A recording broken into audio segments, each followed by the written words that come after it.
Welcome to the Football Historian Podcast. By all means, enjoy it. He will go right to the very top. Dos, tres, cuatro times. Here we go, Germans. I will turn these results round. All right, that's good manners. There's animosity, but there's no fight. If you can't beat them, join them. Okay, make me feel sick if I look at you. No, I want to fight here. Don't drink, don't sleep with women, don't drive fast cars. Sometimes it may be good, sometimes it may be shit too! Hello, welcome to the Football Historian Podcast. Today I'm delighted to be joined by the throw-in coach, Thomas Gronnemark. I've tried my best, I've probably butchered that, I apologise. But thank you so much for joining us. It's our first ever Zoom interview that we've done. So we're going to see how it goes. It should all be all right, but I really do appreciate you coming along. Thank you very much. Yeah, you're absolutely welcome. So a couple of quick questions we'll start off on. So this is the Football Historian Podcast. We try and talk a bit about football history here. So, first question is, what football team do you support? I don't support any special teams because I've been coaching over 30 different professional clubs and national teams. So I try to get out of the thing with being a fan of a team. But of course, the teams I've been at for many years, for example, Liverpool FC, where I was for 5 years, I have a soft spot for them. But I have many teams around the world where I say, oh, I hope it goes well for them. When you were growing up then, who was your team or who was your footballing hero? Yeah, it was actually, I grew up in a small Danish town called Horsens, and actually the best team in the town only played in either the second or the third Danish league, so they weren't really good. But so it was actually my local team I supported there, but they were my heroes, even though they weren't professional. Maybe I'll ask you another tougher question then. What do you think is the best era of football? So it can be the modern game, the 90s, the 80s, the noughties, whatever. What do you think is the best football to watch? Yeah, I think if we go 20 years back, maybe around that time, that was really good. Also in the 80s with the good teams from, for example, Milan, the Dutch national team. I think that period was really good because I think that football nowadays has a tendency to be filled with a lot of things that aren't good for the sport. And here I'm talking about just laying down on the ground, even though there's no free kick. There's also, I think, for many teams, too much time dragging, and so I want to have those days back, and that can only be done with other rules in football, I think. So again, back to your question, I think the football for like 20, 30 years ago, before all this happened, was fantastic. I'll ask you maybe a tougher question then. The top 5 footballers of all time. Oh, that's really, really hard. Of course, there are some players at the moment who really stick out, like Messi and Ronaldo, who also had like a career of like almost 20 years in the top level. So of course, they'll always be good. I think that a player that could have been, if you ask me, the best in the world ever, that's like, the real Ronaldo. I call him, from Brazil, but sadly enough, he was injury prone, so I think he ended his career way too early. Then I'd also like to highlight one of the players I've been coaching a lot myself, Virgil van Dijk, and now you maybe think, wow, that's a defender, and I think there's a tendency in football to when you have to look at the best players, that it's only like the players who are scoring and assisting goals, but I think that he's been really dominant, and I know there are many really, really good defenders back in time too. For example, Maldini. So I think I'll pick him too, and then if I have to take a Danish player, maybe it's not all who are familiar with him, but Michael Laudrup, who both played for Real Madrid and Barcelona. Maybe if you look at the whole football history, he might not be in top 5, but if you look at his creativity and elegance, he was, for me, for sure up there and made the game better. So that was like, some fast ones here. So all these players have brought something positive to the game. Yeah, okay, well, that's a good 5. But now to make it a bit more balanced, can you pick an all-time 5-a-side team? So you can have a goalkeeper, Also, in five-a-side, there's no throw-in, so you can't put any of your throwing friends in either. It's going off the walls. But who's an all-time five-a-side team? Yeah, and for sure.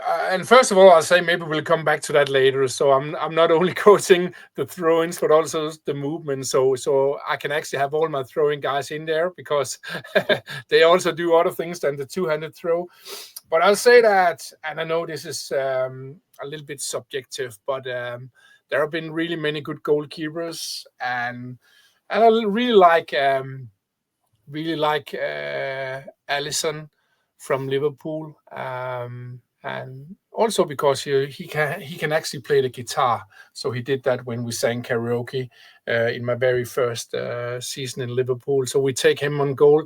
Of course, Virgil in the defense. We'll take let's take Maldini too in the defense. So we'll play. Let's say we play 2-1-2. So who should we take in the midfield? I think we'll take Pirlo. So we have a lot of entertaining passes there, and then we take Messi, and then we'll take the old Brazilian Ronaldo. I think we'll take him too.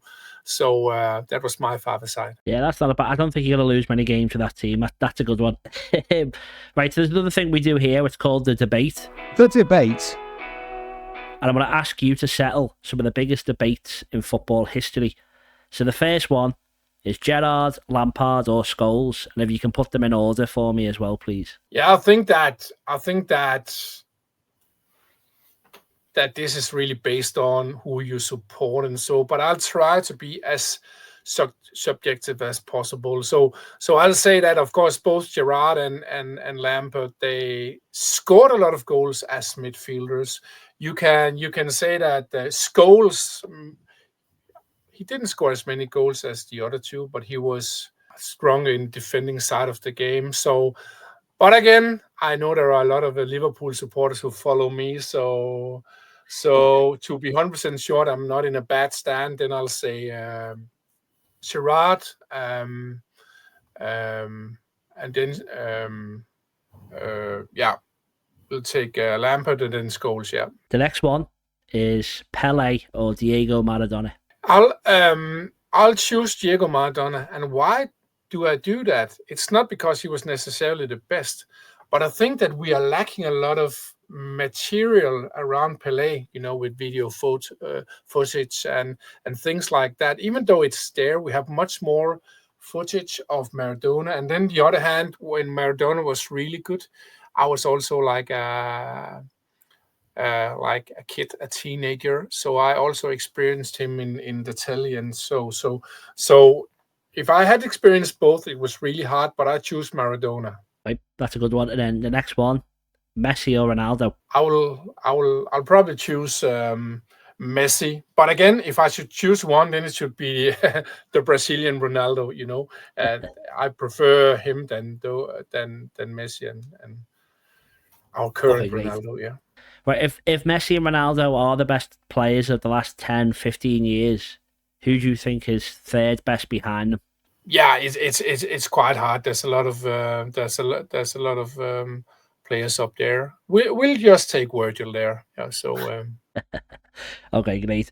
And then next one, another player you've worked with. It's Mo Salah or Eden Hazard. Oh yeah, for sure, Mo Salah. And why? Because you can say that on the top of their game, they were probably approximately as good.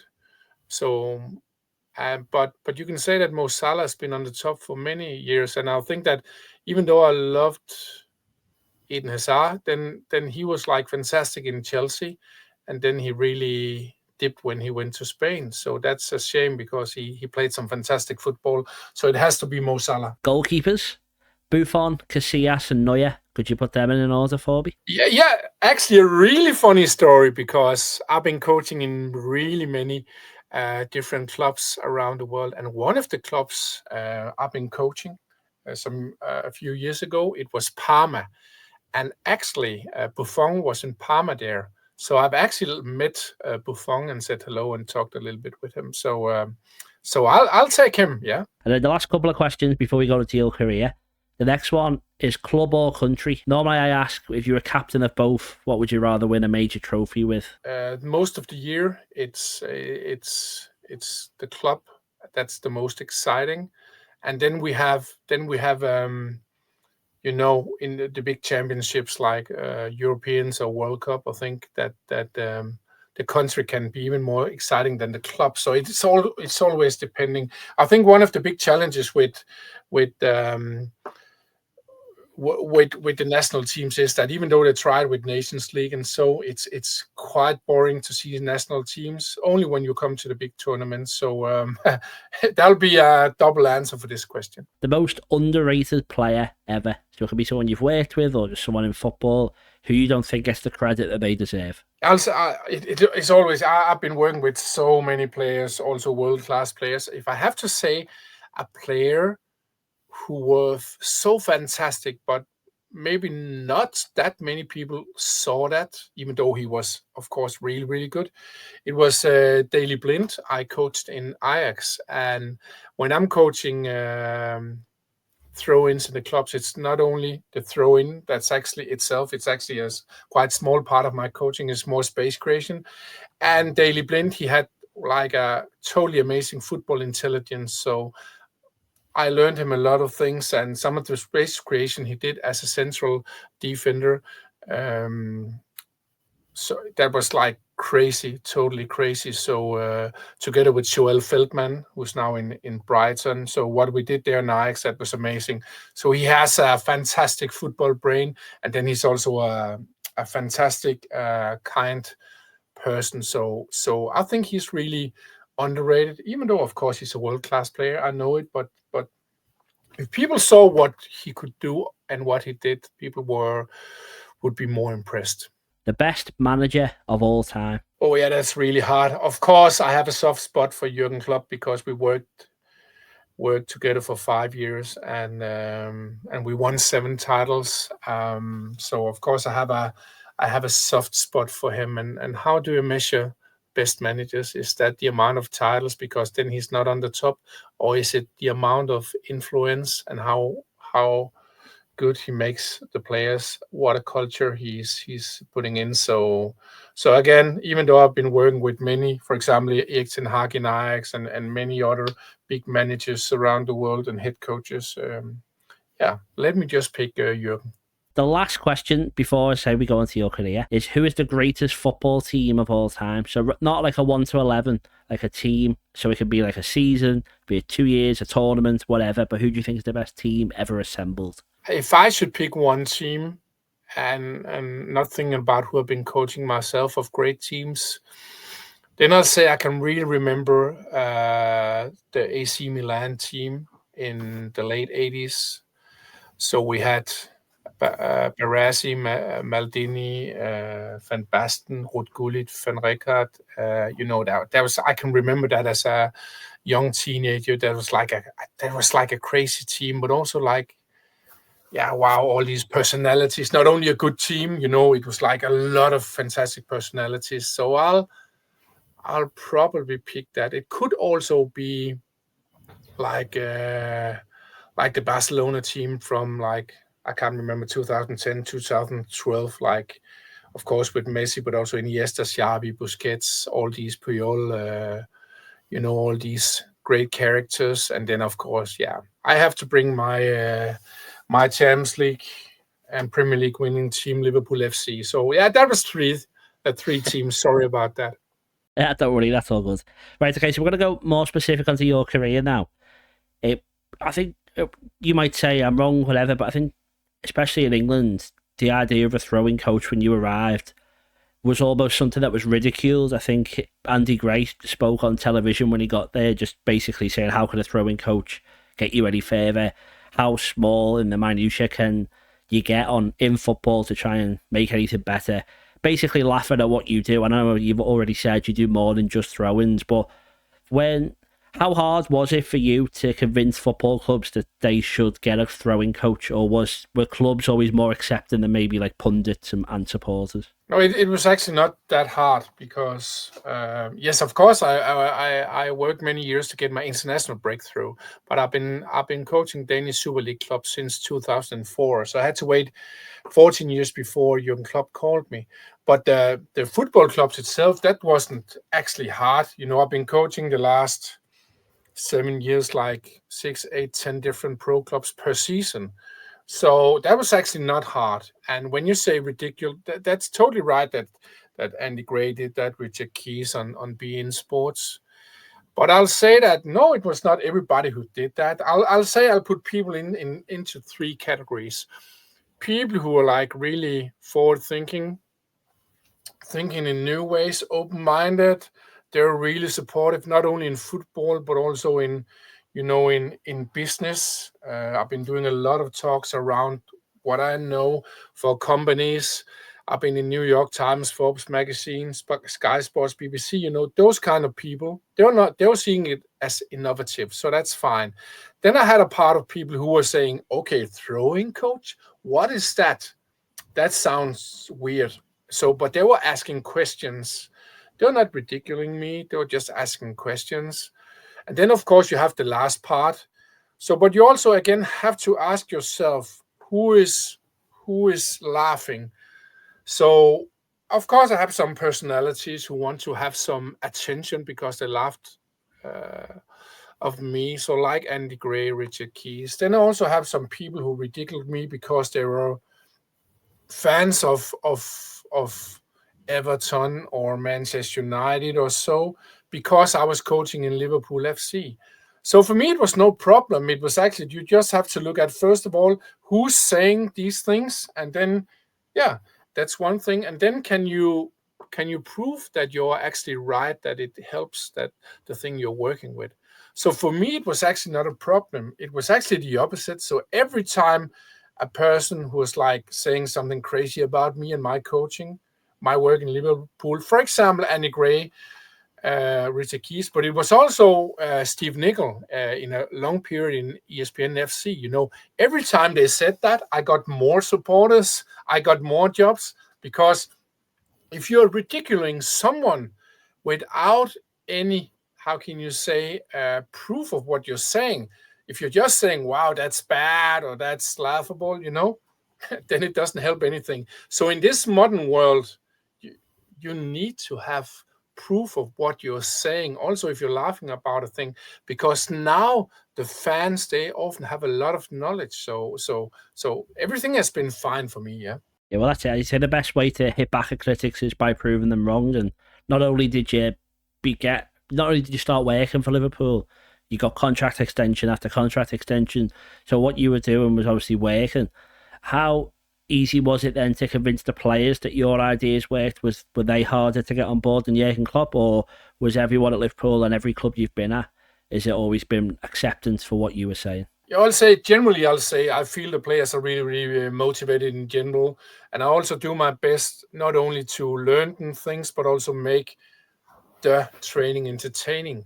But you can say that Liverpool FC, that was like an international breakthrough. And what happened exactly in my first training was that, and actually I shouldn't even train when I got my first visit to Liverpool. It should only been a meeting. But Jurgen Klopp was so convinced. So I got the chance to coach 21 Premier League players the day after the meeting. All the players who weren't injured or at vacation after the World Cup. So the first training started, and what you have to remember is that Liverpool just had a season with a 4th place in the Premier League and a Champions League final. They lost to Real Madrid. So they were either quite close to the title or really close. And those players, they wanted to improve, because you can't take that next step up if you're not better. So Jurgen Klopp started my very first training session in Liverpool by saying, we had a fantastic season last season with a 4th place in Premier League and Champions League final against Madrid. But our biggest weakness was perhaps the throw-ins. We lost the ball almost every time, and later data showed that too. And I brought in Thomas, and I know he has a special job as a throwing coach, but I'm 100% convinced that he can help us improve our throw-ins. And then just after that, it took like 30 seconds or so, I came in and I said, I'm not going to make you into Stoke number 2. And with that I meant that we're not going to take a lot of long throw-ins like Stoke did. I do that with some of my other teams, depending on the playing style. But I said to them, I'm 100% sure I can help you. So the players were motivated to improve their general game, and they saw that the throw-ins could be one of the most decisive factors for that to happen. So I've seen players who are really motivated, and you can also see that for example, a month after it came, Andy Robertson Robo, he said on the press conference at a national team match for Scotland, he said that now it's already worked. He said now we are switched on when there is a throw-in, and he said a lot of other things too. So, and of course, when you're having success, and I helped Liverpool go from number 18 in the Premier League with a possession on 45.4% on throw-in under pressure, to number 1 in the Premier League in my first season with a possession on 68.4%. And when you do that, and this is actually data from Tifo Football, so it's not my own data. So if you prove that, so one thing is that you proved that you have improved the team, but you're also a part of a Champions League victory, Premier League victory, 7 titles all in all, then it's much easier to motivate the next teams. So yes, generally, most of the players been coaching, they're really motivated. Of course, once in a while, you can have a single player who's not motivated because he's not on the team, he's not in the start 11, then he's not motivated, but that's normally just general motivation. So back to your question, I see a lot of motivated players, so yeah. Yeah, it's understandable because I think at Liverpool as well, they had the thing where they put like the stuff on their heads where they were taking penalties, and then straight after that, the Carabao Cup final, they score every penalty, including the goalkeeper. So, as you say, in football at that high level, it's about finding the 1% and to make yourself that tiny bit better. And I was going to touch on what Andy Robertson said quite soon after you arrived. He was approaching that press conference almost in a joking way, saying, how can a throwing coach make you any better? And he proved them wrong with what he said. Another player at Liverpool as well is Joe Gomez. I think I never particularly noticed him having a really long throw-in, but after you came, he seemed to take a few, like not all the time, but when needed. And I think when he went to England as well, he was credited for having a long throw-in. That was like a different weapon in England's arsenal. Is that something that you do in increasing the distance of a player's throw-in? Or as you say there, you don't want to make them a new Stoke, but is that something that can also help when it's needed, you can launch it into the box if possible? Yeah, in Liverpool, we did a few ones at the start of the season, just the very first season when I arrived. But in Liverpool, the long throw-in improvement was more to create better counter-attack weapons because you can throw down the defense, behind the defense, and also increase the throw-in area of the players. For example, when I came to the club, Andy Robertson could only throw 19 meters and 80.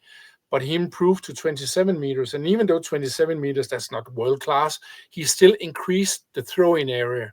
Where he can throw to teammates with more than 500 square meters. So in Liverpool, it was more that I focused on. And yes, most of the players I coached in the long throw-in technique over a period, they improved 5 to 10 meters, some even up to 15 meters. For example, the first session I had in Liverpool, Joel Matip, he improved from 21.90 to 30 meters, so 8 meters and 10. So that was only with a little bit more efficient technique. But again, in Liverpool, we didn't focus too much on that. But I have other teams where we do a lot on long throw-ins. For example, last year, my local team, Kolding here in Denmark, second league team, scored 12 goals on long throw-ins. In my last period in FC Midtjylland from 2015 to 18, we scored 35 goals on long throw-ins in 4 seasons, or approximately 9. This season, I'm also working for FC Midtjylland. They also play Europa League. They already now in this season scored 9 goals on long throw-ins, so we're only halfway through the season. They scored the last decisive goal on a long throw-in here in the Europa League, so they went to the knockout stages. So yes, I do that in some of my clubs. But for example, in Liverpool, we focus more on what I call fast and clever throw-ins. when I was in Dortmund last season, we did that. When I was in Ajax. So, and the fast and clever throwing, that's more about, of course, fast is about reacting fast, taking good fast decisions, marking fast. But the clever throwing, that's a lot about space creation. How can we create space together as a team with different solutions? So we either keep the ball or we create a chance to score our goal after a throw-in situation. In Liverpool, the 5 seasons I was in Liverpool, we scored 10 to 15 goals directly after throw-ins each season, and some of them were also where we took the ball from the opponents. So yes, back to your question, I did a little bit long throw-in Liverpool, but we mostly have focused on the fast and clever ones there. A throwing coach, as we touched on before, can be seen as such a small part of the game. You look at Aston Villa at Arsenal now, Arsenal especially, they've got a mural of their set-piece taker. Every corner he stands up on the edge of the technical area, the cameras are on him, it goes to Gabriel's head and they seem to score. How small of an area of football can you have a specialist in? Like, you know what I mean? Like, it's obviously not going to happen, but like, you know, a kick-off specialist, whatever. How small can it be? And obviously I know it's all about making the 1%, and that's, I'm not saying it's bad to have that, but like, how specific can you get in coaching? I think, first of all, I'd like to say before I go on to that is one of the biggest misunderstandings around my coaching, is that it's either marginal gains or that 1%. And before I go into that, I'll try to look at the numbers. You have 40 to 60 throw-ins in a match. You are spending around 20 minutes of a match on throw-ins and throw-in related situations. So almost a third of a match. Then you can't call it like small or 1%. You should call it instead gigantic gains or 10% gains or so. And suddenly it gives a meaning to have a specialist to help you with that. And then to your second part of your question, or your real question there, is that it depends on, because for me, there's nothing that's too small. If you can show a value that's big enough to make people hire you, then it's big enough. So there's no like I can say barrier what you can help football teams with, or what can be a niche or an expertise. And to give a specific example, a really good friend of mine, Sammy Lander, I think it was in 21 August or so, he became the first substitution coach for Wimbledon FC in League One. And since then, he's been like freelance substitution coach. And you say, wow, substitution? Isn't that the manager and the assistant coach who should decide that, and the physical coach? No, Sammy, he had some like research and proved that he had some knowledge that could make teams make better substitutions so they won more games. So again, for me, there's nothing too small. It's more about, is the value big enough, and can you prove the value, and can you fit into a team? Because one thing is to have the knowledge, but you also have to fit into a football team. And so again, but of course it can be really different. Can you deliver your knowledge online? Can you deliver your knowledge on site? And I can do both. Of course, my work with the biggest clubs in the world has for 99% of them been on site and coaching on the pitch, including video analysis and so.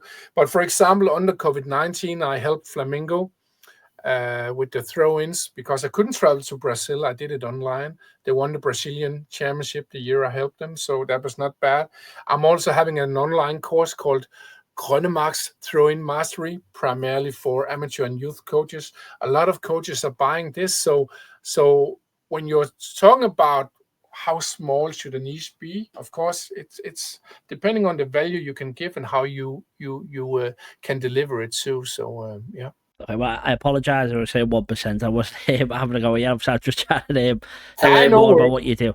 No worries, no worries. Obviously, as you say there, this is your job. This is what you do. You're going from club to club. What piece of advice could you give to maybe a youngster who's starting to play football, who wants to improve the throw-ins? Obviously, you do this in more finer detail, and you charge for your services. So I'm not expecting all the secrets. But what's like one or two key things that someone could do to be able to throw a ball further? Yeah, I'll say that again. regarding to throw the ball further, it doesn't help you to get a couple of pieces of advice, because that's like technical. Then it's much better to board my online course, and it's not because I want to sell something. It's just too complex to say do this or do this. But just to say it shortly, I'll say that I'm working with 30 different technical parameters, and I put them in 3 teams. The power position, how your body is positioned when you're on the line. Then I have the transfer of the energy, how you can transfer the energy over the line when you're releasing the ball, a little bit like javelin throwing, just with another technique, and then the run-in itself. But again, I'll say that if you're a football player, then it's more important that you're also working with your precision, both to coach, both to train precision on the feet, but also in front of the player, running behind the defense, things like that. Throw into a pocket. It's so important. So I'll do that if I was an individual player, and if I was a coach, and maybe you ask this later, but if I was a coach, I'll first of all start setting time off for throwing coaching. And some people think, wow, should we then throw all the time? No. In my throwing, long, fast and clever throwing philosophy, the throwing itself is only a small part. So it's all about giving the players that throwing intelligence, different tools, different strategy. And of course, first of all, I'll recommend them to take my online course. It's so cheap that I'll say that most coaches can afford it. And you can see that on throwingacademy.com.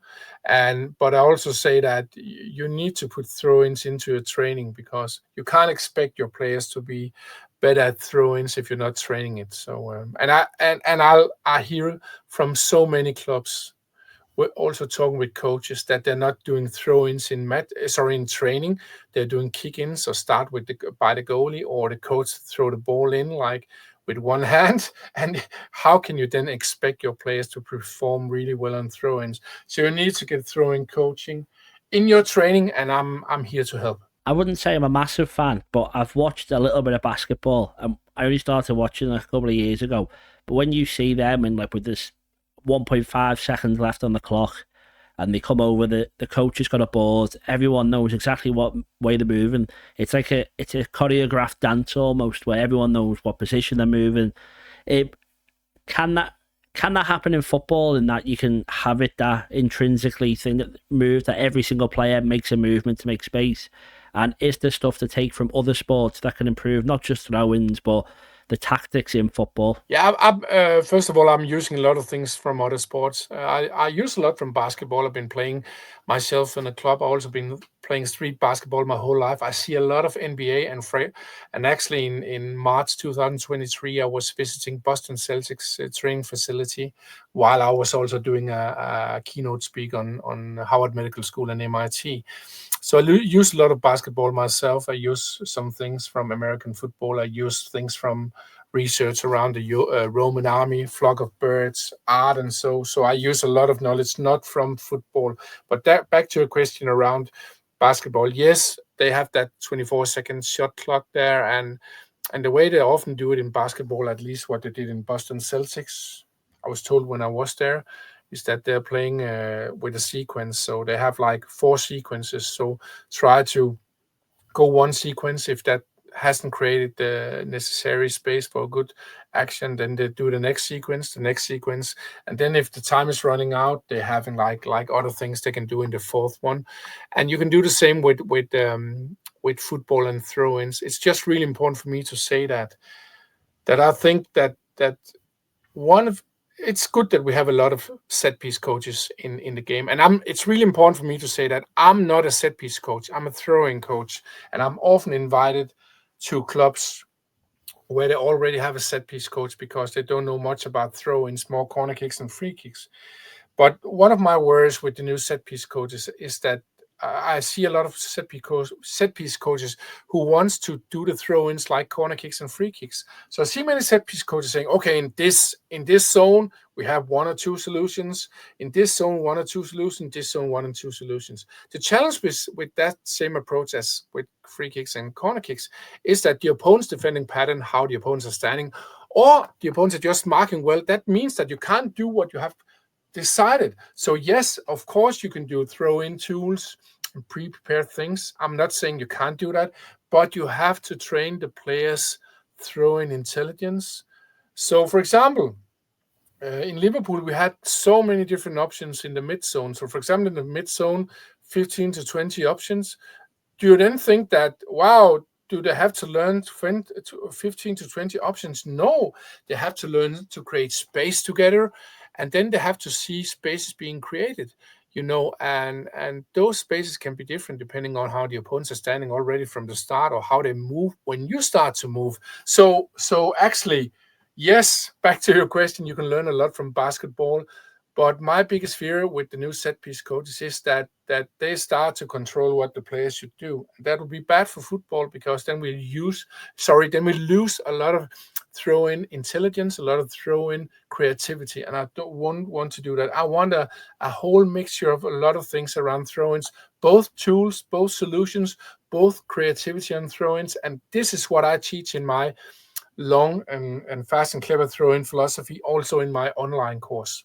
You said there that you've had a throw-in this season that helped the team progress in the Europa League. Has there been a throw-in routine that has the biggest payoff? Like, is the one goal that, maybe clinched the trophy, won a league, whatever, that you look back on and go, oh, that was possibly my work paying off at its very best? No, not so much. Like I said, with Liverpool, we scored 10 to 15 goals after throw-in situation after every season in 5 seasons.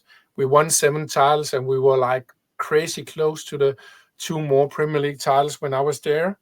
But lost it against City there. I've been a part of, all in all, 15 titles in international football, also with Philadelphia Union, FC Midtjylland, Wisla Krakow, Toulouse, Flamengo, Brazil. What's the one more? I can't remember. Oh, sorry. So for me, it's not so important that it's decisive. It's more like a part of the whole, how can we say, the whole team, what we've done all in all. For me, it's not important to stand like and having the decisive goal and be the hero. So, but of course, I'm just a part of the team, and I'm really good at melding in together with different personalities, and so I love that. But of course, there are some goals I love a lot. For example, I can remember we scored a goal with Liverpool FC in the Champions League against RB Salzburg. And I know maybe because you only hear it, it can be hard to imagine. But we had a throw-in the right side with Trent Alexander-Arnold. Bobby Firmino, he was marked in a zonal defense with by RB Salzburg. And one of the disadvantages by zonal defense is that you're not that close to the player you want to mark. So Trent threw to Bobby Firmino. He did a return pass to Trent again. Then Trent, he did what I call a mini switch to the second central defender. That was Virgil. He had a lot of space on the other side. Then Virgil played the ball to Robo, who progressed up the pitch on the other side on the left flank. Then he played on to Sadio Mane. And then we were already up on the penalty area at RB Salzburg. Then actually he played a 1-2 Sadio Mane with Bobby Firmino, who came up, and then he got the ball again, and then he made a little chip over the goalie. So that was maybe, if you ask me, the best, or not only the best throwing goal maybe, but also the throwing goal from my teams, where you could tell so many different things about it. So I think that's maybe my favorite throwing goal. In terms of coaches, you've already said before, Jurgen Klopp, the greatest coach in your opinion. Obviously, a little bit biased with working with him, and I'm certainly not going to disagree with you, being a Liverpool fan myself. He's a massive figure in the game. Jurgen, what's he like as a person, and have you got any funny stories of spending time with him? Of course, I have a lot of funny stories, but I'm keeping them to myself. Sometimes I tell a couple of funny stories in my keynote speeches, but I'll rather say what I really like about him. Of course, we all know he's ambitious person. Of course, you have to be that if you want to be a world-class manager. You also know he's quite funny too. You can see that in his interviews. But what many don't know about him is he's a really good listener. So he's not like the type who just wants to talk about himself all the time. He's really listening. And that was really clear for me all the 5 years I was in Liverpool. but also in my very first meeting at Melwood, at the old Liverpool training ground there, and he was just like, we were just talking for at least an hour or so. I can speak German too, so we spoke in English and German about throw-ins, about football, about everything in life, and he was just listening. And it was not like he said like, okay, try to hear what we did with the throw-ins and then try to twist it a little bit. No, he was so open-minded. So I don't think you feel that unless you actually talk with Jurgen. So imagine a really, really good friend who's also a really good listener too. And I think that's one of the reasons why he can create so good relations with the people around him, not only the players and staff, but also people coming from the outside. But also, he's also a really good culture creator as a leader. So I think that he created really good culture at Liverpool FC, and he was really good at creating a culture where people work together. And I'm actually also a specialist in this area because I've been doing over 700 keynote talks for companies, not only in Denmark but also around the world. So I've also been writing. I'm coming out with my second book here in March. So I know a lot about the subject. So I can for sure say that Jurgen Klopp is not only a fantastic person, a fantastic manager, but also a fantastic leader and culture creator. You spent a lot of time at Liverpool, but obviously you don't work for the club anymore. How come you left your role there? But is that just a nature of your job that maybe there's only so much you can do, or could you see you could work for more than one club at a time? So how come it was that you left Liverpool, or was it just for other opportunities? It was actually quite, and I also have like the full story on my YouTube channel, so you can of course see the video there. But to tell it like quite shortly, the first 2 years I was in Liverpool, so 18-19, 19-20 season where we won the Champions League and Premier League, I was there like 4 or 5 times per season, so like a week. And then I analyzed all the games. I did that in 5 years. So, but I had 4 to 5 visits in the club, either in the club in Liverpool or training camp in Evian, France, Marbella, Spain, and things like that, and Austria too. And then COVID-19 came, and the crazy thing was that it was actually really hard for me. I'm based in Denmark. It was really hard for me to come into England. It was actually much easier for me. I coached a couple of times in Mexico in that period. It was much easier for me to come into Mexico than England. That was crazy. So I had like 2 seasons where I was only visiting the club 1 time per season. Again, I analyzed all the games and sent reports every week or several times a week. So I always knew what was happening and gave some value. And then we came to my 5th season. So that was like 22-23 season. And then I was there like 2 times because then the COVID-19 was, on the way back. And so I was there like in the start of the season, then April. But I think it was too little because I think, especially the 2 first years I was in the club, we were probably the best throw-in team in the world, also considering the high pressure in the Premier League, especially. And it wasn't that we were bad. We just went from great to good. And I'm not satisfied about being good if you can't be great. So I just talked with Jurgen, and I said to him that I think it's really important that if we want to raise the level a little bit more again to great, that I come to the club again like 4 or 5 times next season. And then he thought about it, and then he said to me, I think the next season we want to try ourselves with the throw-ins. But I've also been there in 5 years, and if you ask me, of course, the best solution had that I was continuing in Liverpool and then had 4 to 5 visits the next season there. But the second best solution, that was for sure that I stopped in the club, because the third solution about only coming there like 1 time again the next season, that wasn't good enough for me. So, but again, I won't complain. If you told me when I was 10 years old that you're going to be a throwing coach for Liverpool FC, coach them in 5 years, winning Champions League, Premier League, and 5 other titles, I would think that I would have been crazy, So I just cherish all the 5 seasons in Liverpool. I had so many good moments, and for sure that call and my work in Liverpool FC also gave me my international breakthrough and gave me the chance to help so many people with the throw-ins all around the world. So I've been traveling the whole Europe. I've been traveling, coaching in USA. I've been coaching in Mexico several times. I've been coaching the English national team.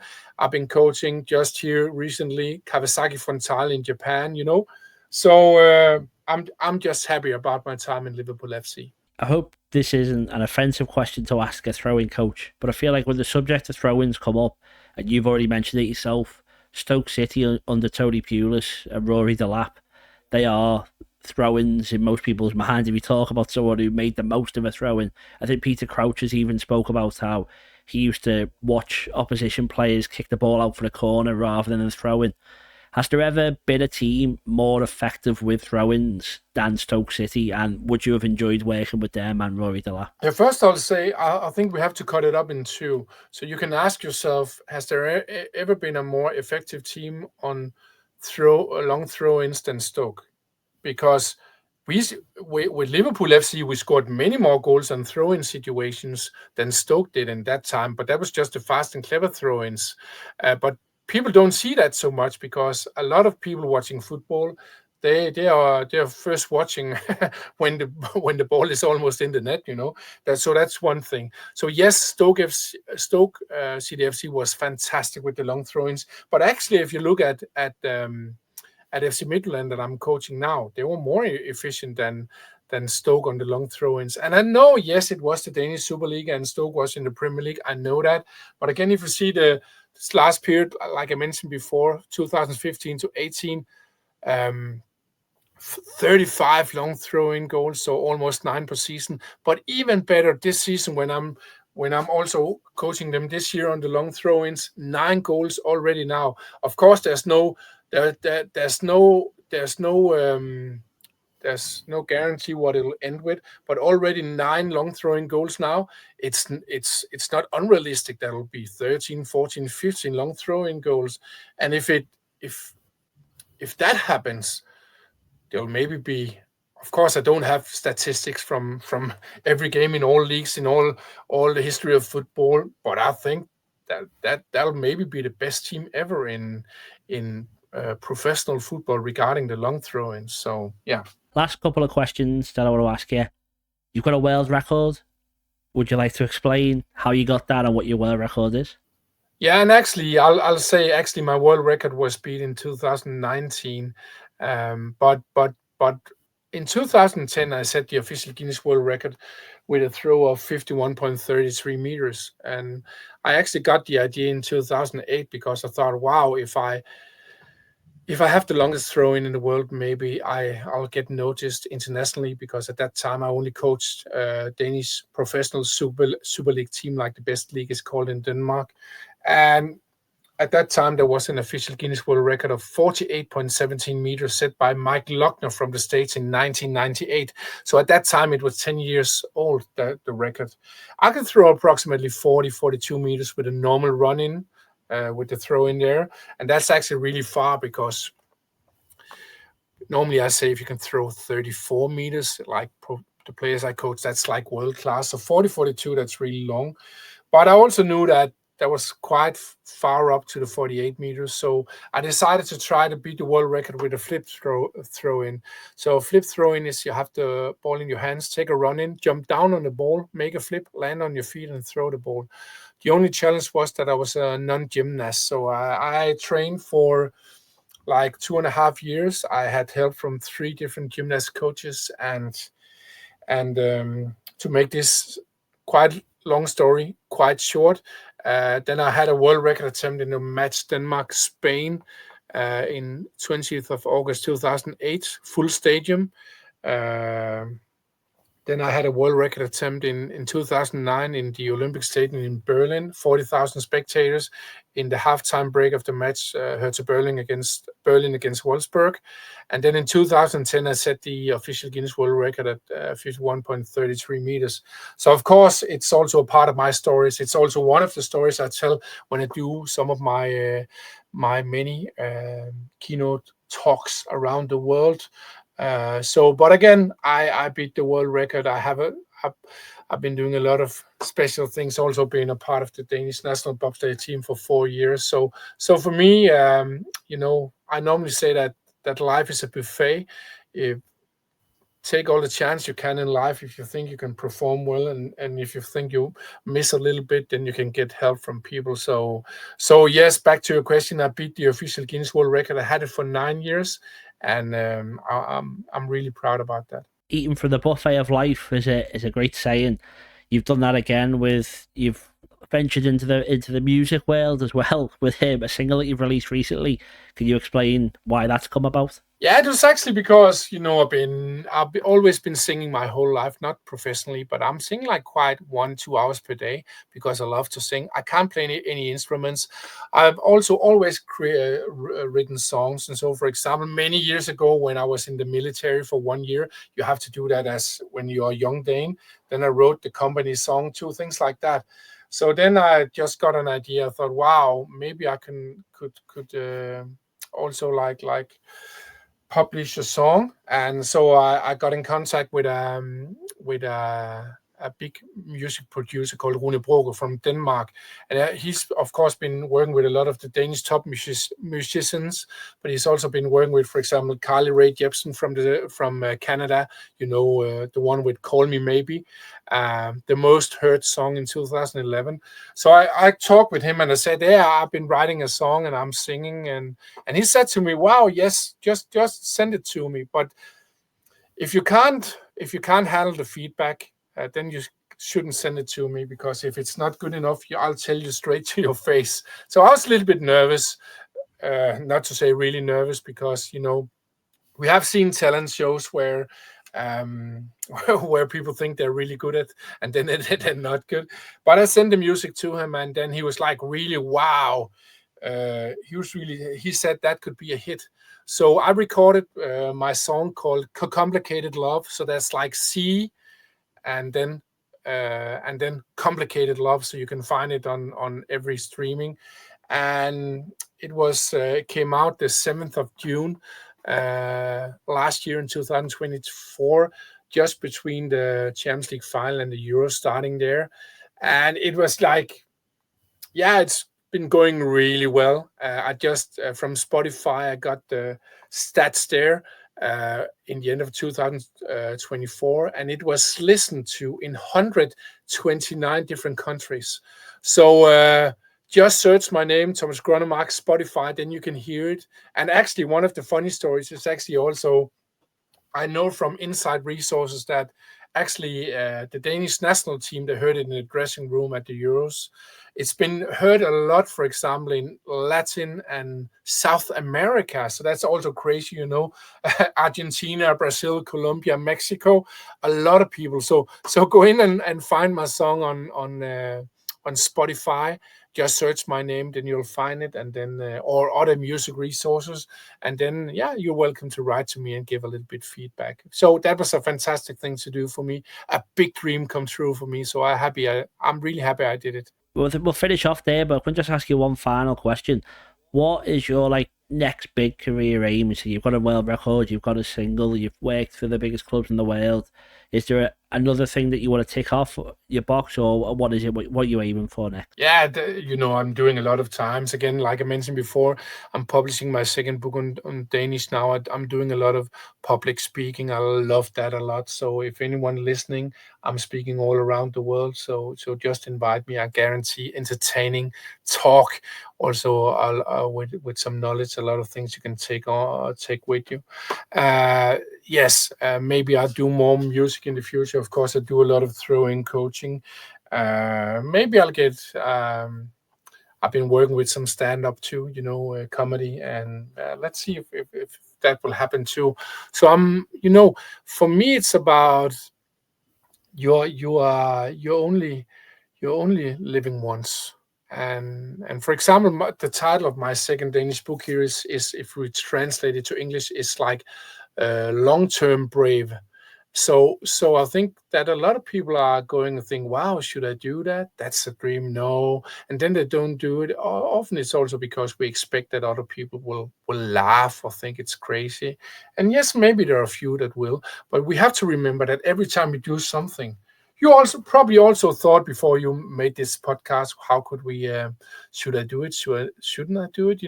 And often when we take the first step to a dream or start an initiative, often there's a lot of people saying, wow, that's cool or brave.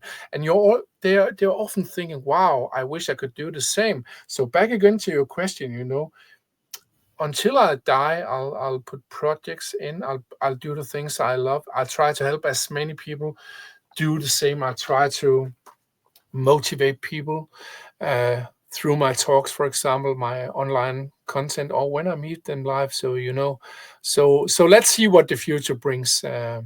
You've helped me by coming on today. I really do appreciate it. I've messaged you a few times on Instagram. I probably annoyed you with messages, but thank you so much. As I said, this is our first video interview here, so we'll see how it goes, and I really appreciate you coming along to do it.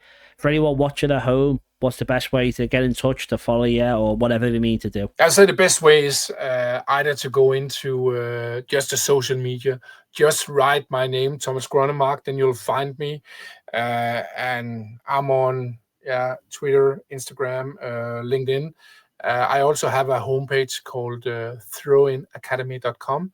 So you can find that easily too by searching my name. And I'm a kind of guy who are talking with everybody. So don't be afraid of contacting me, because my biggest goal is not to be successful or earn a lot of money. My biggest dream is to help as many as possible. So no matter who you are, you're welcome to write to me. No matter if it's about advice, if it's about a talk, if it's about something else. So I'm ready for that. As I say, I really do appreciate you coming along. Thank you so much. I'm sure a lot of people find that very interesting. And so thank you for joining us. And thank you everyone at home for listening and for watching on the Football Historian podcast.